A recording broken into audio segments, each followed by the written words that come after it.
खुलुमबाय स्टुडिअ दङ आं राजीव बसुमतारी आथिखालनि बिटिसिनि चिफ थामहिनबा बिटिसिनि गाहाय मावफुं सोद्रोमा मानाव गेदेर हाग्रामा महिलारि बिथाङा गावनि राजखान्थिनि मुलाम्फानि थाखाय बाथ्रा बुंनानै सनितपुर बिश्वनाथ आरो गहपुरनि बर' रायजो राजाफोरखौ लाजि फोनांनाय जादों।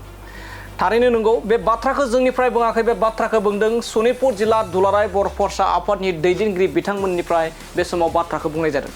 जे बिथांमोना फोरमायदों जे हाग्रामा महिलारिया गावनि राजखान्थि मुलाम्फानि थाखायल' बाथ्रा बुंनानै सनितपुर आरो बिश्वनाथपुरखौ एबा बिश्वनाथपुरनि बर'फोरखौ लाजि फोनांदों होननानै बाथ्रा बुंदों।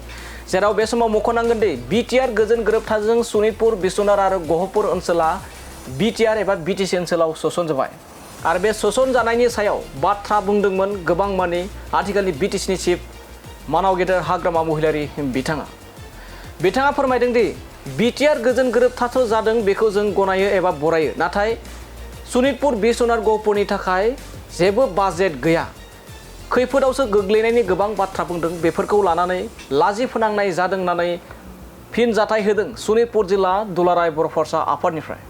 लोगोसे बे समाव मख'नांगोन दि बिसायख'थिनि सिगां एनडिएफबिनि गायसनगिरि रन्जन दैमारिजों लोगोसे गोबां एनडिएफबिनि सोद्रोमाफोरखौ दान मोनसेनि उनावनो सरकार दानायनि उनावनो एबा सरकार दानायनि दान मोनसेनि उनावनो रन्जन दैमारि बिथांमोनखौ उदां अख्राङाव लाबोनायनि थाखाय खामानि मावगोन होननानै खोथा होदोंमोन, नाथाय बेफोरखौ मोनसेबो मख'जाथाव महरै खामानि मावनो हायाखै आथिखालनि बिटिसिनि एबा हाग्रामा महिलारिनि दैदेननाय बिटिसि सरकार एबा बिपिएफ सरकारा होननानै अजद दैखांदों सनितपुर जिल्ला दुलाराय बर' फरायसा आफादनिफ्राय। बेजों लोगोसे गोबां मानि खोथा होनाय बाथ्राफोर दासिमबो मावनो हायाखै एबा आखाइ होजेननो हायाखै होननानैबो अजद दैखांदों सनितपुर जिल्ला दुलाराय बर' फरायसा आफादनिफ्राय।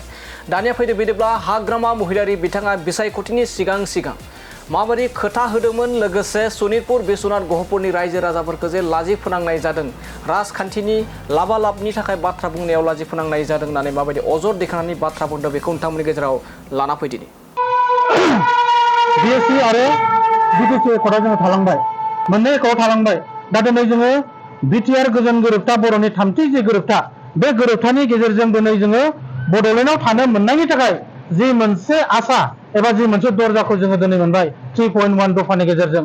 दिनै बे 3.1 दफाखौ आबुं मर्यादा मावफुंनांगौनि दायथ'आ जों बयनिबो, नट अनलि फर एबसु, बेयाव एनडिएफबिआबो मावनांगोन, इउबिपिआबो मावनांगोन, बर' माहारियारि आफादफोरा दिनै ज' जानानै सनितपुर आरो बिश्वनाथ जिल्लाखौ जेरैखिजाया बड'लेण्डआव 100% सोसननायनि थाखाय खामानि मावनांगौ आरो बाथ्रा बुंनांगौ, बिटिसि सरकारखौ नारसिननांगौ आरो दिनै मा आसाम सरकारखौ नारसिननांगौ होननानै जों खावलायनो नागिरो।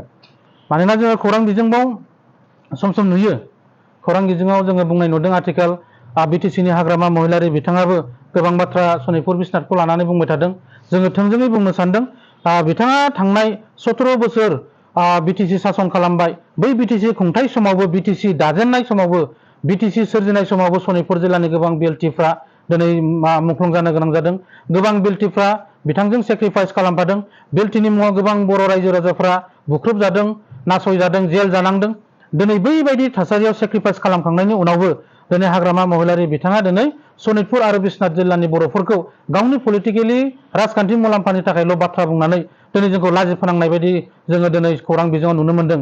दा बेखायनो जोङो सनितपुर जिल्ला एबसेन्ट जानानै बिथांखौबो गोख्रोङै खावलायहरदों जे बिथाङा सनितपुर आरो बिश्वनाथ जिल्लाखौ बेबायदि लाजि फोनांनाय एबा खौरां बिजोंनि सिगाङाव सनितपुर आरो बिश्वनाथ जिल्लाखौ बेबायदि माने नेग्लेक्ट खालामनायनिफ्राय जानगाराव थानांगौ होननानै जों खावलायगोन।